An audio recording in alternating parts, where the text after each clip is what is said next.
চাঁপাইনবাবগঞ্জ 1, আপনি প্রশ্নটি পাঠপূর্বক উত্থাপন করুন। ধন্যবাদ মাননীয় স্পিকার। তারকা চিহ্নিত প্রশ্ন 2। মাননীয় প্রধানমন্ত্রী অনুগ্রহ করিয়া বলিবেন কি, মধ্যপ্রাচ্যে বর্তমানে একটি সংঘাতপূর্ণ পরিস্থিতির সৃষ্টির আভাস লক্ষ্য করা যাইতেছে। এই পরিস্থিতিতে আমাদের অর্থনীতিতে যেন কোনো বিরূপ প্রভাব না পড়ে, সে লক্ষ্যে অগ্রিম কোনো পদক্ষেপ গ্রহণ করা হইবে কিনা, হইলে তাহা কি? ধন্যবাদ মাননীয় প্রধানমন্ত্রী। ধন্যবাদ মাননীয় স্পিকার। ধন্যবাদ মাননীয় সদস্য। তারকা চিহ্নিত প্রশ্ন 2 সংসদে উত্থাপিত হলো। মাননীয় প্রধানমন্ত্রী। ধন্যবাদ মাননীয় স্পিকার। আমি মাননীয় সংসদ সদস্যকে আপনার মাধ্যমে ধন্যবাদ জানাচ্ছি এই প্রশ্নটি করার জন্য। এটা একটি গুরুত্বপূর্ণ বিষয়। মাননীয় স্পিকার, প্রথমত আমরা সকল ধরনের সংঘাতের বিপক্ষে। আমরা জাতির পিতার বঙ্গবন্ধু শেখ মুজিবুর রহমানের দেখানো পথ, যথা সকলের সঙ্গে বন্ধুত্ব, কারোর সাথে বৈরিতা নয়, এই নীতিতে বিশ্বাস করি। বর্তমান মধ্যপ্রাচ্যে সংঘাতপূর্ণ পরিস্থিতি সৃষ্টির যে আভাস দেখা যাচ্ছে, তা সারা বিশ্বের পাশাপাশি বাংলাদেশের সামাজিক, রাজনৈতিক, অর্থনৈতিক ক্ষেত্রেও প্রভাব ফেলবে বলে ধারণা করা যায়। দেশের অর্থনীতিতে এই সংঘাতের কিছুটা প্রভাব আসতে পারে। বিশেষ করে বিশ্ব বাজারের অস্থিতিশীলতা, বাজার ব্যবস্থাপনার অসামঞ্জস্যতা এবং বিশ্বব্যাপী জ্বালানি তেলের মূল্য বৃদ্ধির সূত্রে দেশের মূল্যস্ফীতি কিছুটা বৃদ্ধি পাওয়ার সম্ভাবনা থাকে। এছাড়া সংঘাতপূর্ণ পরিস্থিতির কারণে পণ্য সরবরাহের সাপ্লাই চেইন ক্ষতিগ্রস্ত হলে মূলত ইরান ও পার্শ্ববর্তী অঞ্চলে রপ্তানি সংশ্লিষ্ট পরিবহন খরচ বৃদ্ধি পেতে থাকে। এতে পণ্য তৈরি ও সরবরাহ ব্যয় বৃদ্ধি পাওয়ায় রপ্তানিকারকরা কঠিন প্রতিযোগিতার সম্মুখীন হতে পারে। এইরূপ অবস্থায় আমাদের সরকারের সকল মন্ত্রণালয় বিভাগকে আমি নির্দেশ দিয়েছি যাতে প্রত্যেকে মধ্যপ্রাচ্যের চলমান ঘটনা প্রবাহের উপর নজর রাখে এবং এ বিষয়ে নিজ নিজ করণীয় নির্ধারণ করে। বিশেষ করে এই সংঘাত দীর্ঘ হলে কোনো সেক্টরে প্রভাব পড়তে পারে, তা বিবেচনায় নিয়ে প্রয়োজনীয় প্রস্তুতি নেওয়ার জন্য আমি নির্দেশনা দিয়েছি। একথা ঠিক যে এই সংঘাত কি মাত্রায় রূপ নেবে এবং এর অর্থনৈতিক প্রভাব কি হতে পারে তা নিয়ে অনিশ্চয়তা রয়েছে। উক্ত পরিস্থিতি সামাল দিতে রপ্তানি বাণিজ্যের প্রতি গুরুত্ব আরোপ সহ উক্ত খাতকে সহযোগিতা করার আবশ্যকতা তৈরি হতে পারে। এই পরিস্থিতিতে অর্থনীতিতে সম্ভাব্য বিরূপ প্রভাব প্রশমনের লক্ষ্যে সরকার কর্তৃক গৃহীত অগ্রিম পদক্ষেপ হল চাহিদা ও যোগানের ভারসাম্য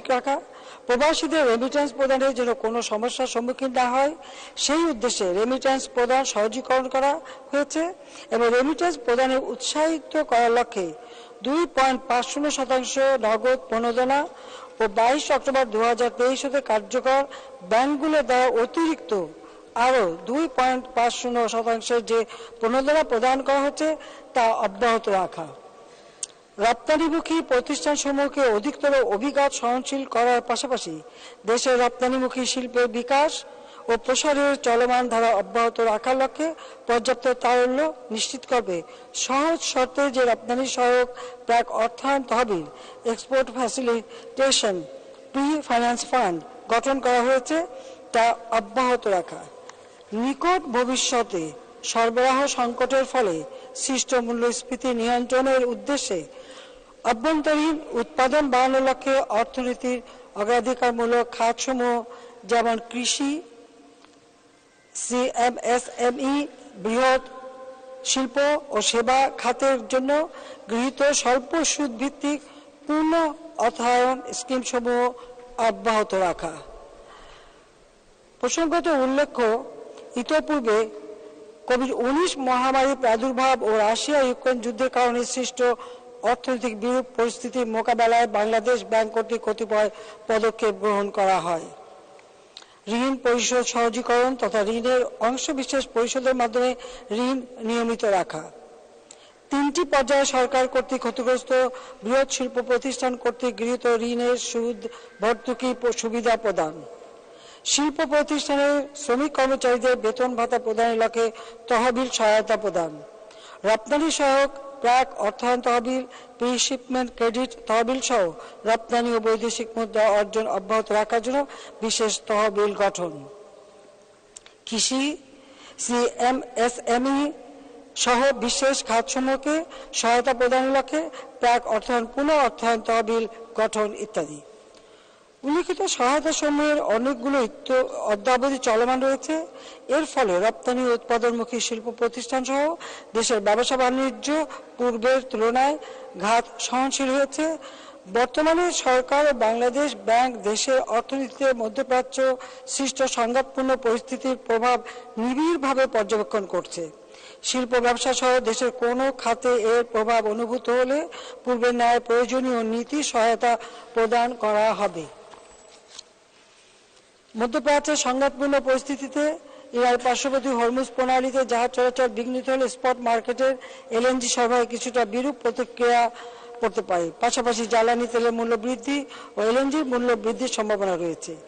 এ পরিপ্রেক্ষিতে দীর্ঘমেয়াদী চুক্তির আওতায় কাতারের প্রতিষ্ঠান হতে কাঙ্ক্ষিত পরিমাণ এলএনজি কার্গো আমদানি সম্ভব না হলে দীর্ঘমেয়াদী চুক্তির আওতায়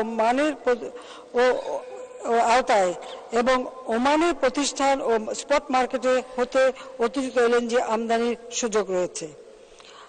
দেশের গরিব ও নিম্ন আয়ের মানুষের জীবন যাত্রাকে স্বাভাবিক ও সচল রাখার জন্য সরকার দেশের সরকারি খাদ্য গুদামে আপদকালীন মজুদ গড়ে তোলার লক্ষ্যে ইতিমধ্যে অভ্যন্তরীণ ও বৈদেশিক উৎস থেকে পর্যাপ্ত পরিমাণ চাল গম সংগ্রহের কর্মসূচি গ্রহণ করেছে।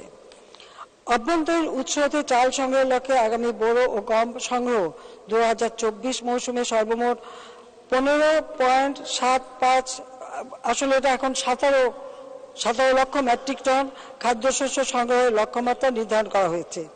এর মধ্যে 5.00 লক্ষ মেট্রিক টন ধান ও 0.50 লক্ষ মেট্রিক টন গম সরাসরি কৃষকদের নিকট হতে সংগ্রহ করা হবে এবং 11.00 লক্ষ মেট্রিক টন সিদ্ধ চাউল, 1 লক্ষ মেট্রিক টন আতপ চাউল এবং চাউল কল ও মালিকগণের সহিত চুক্তি সম্পাদনপূর্বক সংগ্রহ করা হবে।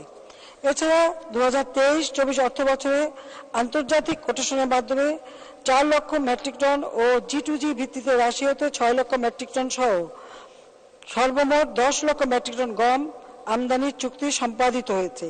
ইতিমধ্যে সম্পাদিত চুক্তির বিপরীতে প্রায় 5.87 লক্ষ মেট্রিক টন গম দেশে আনা হয়েছে। চুক্তির অবশিষ্ট গম স্বল্প সময়ের মধ্যে দেশে চলে আসবে।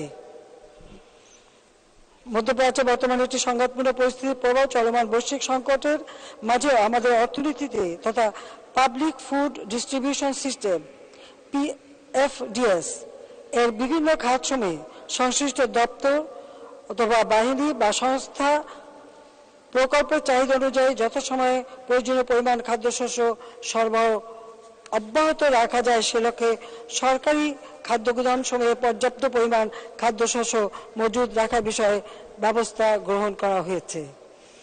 অপরদিকে খাদ্যশস্যের বাজার মূল্য সহনীয় পর্যায়ে স্থিতিশীলকরণ এবং নিম্ন আয়ের মানুষের জীবনযাত্রাকে স্বাভাবিক ও সচল রাখতে খোলা বাজারে OMS এর মাধ্যমে খাদ্যশস্য বিক্রয় কার্যক্রমে সারা দেশে সর্বমোট 871টি কেন্দ্রে খাদ্যশস্য বিক্রয় করা হচ্ছে।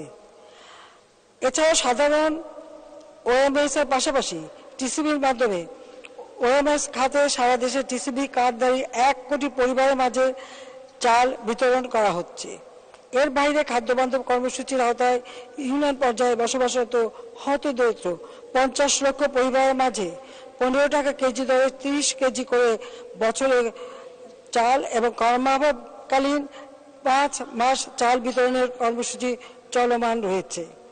মধ্যপ্রাচ্যের যে কোনো সংঘাত বা সংঘাতের খবর জ্বালানি তেলের বাজারকে প্রভাবিত করে, ফলে পণ্যের জাহাজ ভাড়া বৃদ্ধি পায়, যা সার্বিকভাবে আমদানি ব্যয়ের উপর চাপ সৃষ্টি করে।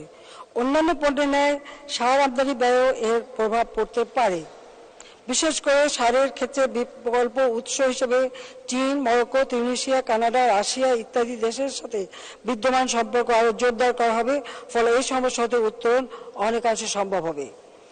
বাংলাদেশ সরকার বিদেশস্থ বাংলাদেশ মিশনসমূহ এবং বাংলাদেশস্থ বিদেশি মিশনসমূহের মাধ্যমে উদ্ভূত পরিস্থিতি সম্পর্কে নিয়মিত খবরাখবর সংগ্রহ করে যাচ্ছে। বাংলাদেশ সরকার পররাষ্ট্র মন্ত্রণালয়ের মাধ্যমে বিদেশস্থ বাংলাদেশ মিশন সমূহের সাথে নিয়মিত নিবিড় যোগাযোগ অব্যাহত রেখেছে এবং প্রয়োজনীয় দিক নির্দেশনা প্রদান করছে, যে উদ্ভূত সংকট কেটে যায় এবং বাংলাদেশের জনশক্তি রপ্তানি সহ বাণিজ্য বিনিয়োগ চলমান পরিস্থিতির ফলে প্রভাবিত না হয়। মধ্যপ্রাচ্যে চলমান সংকট আরো ঘনীভূত দীর্ঘায়িত হলে তা বাংলাদেশের উপর অর্থনৈতিক প্রভাব ফেলতে পারে বিধায় সরকার এ বিষয়ে প্রয়োজনীয় ব্যবস্থা গ্রহণ করবে। ধন্যবাদ মাননীয় স্পিকার। ধন্যবাদ।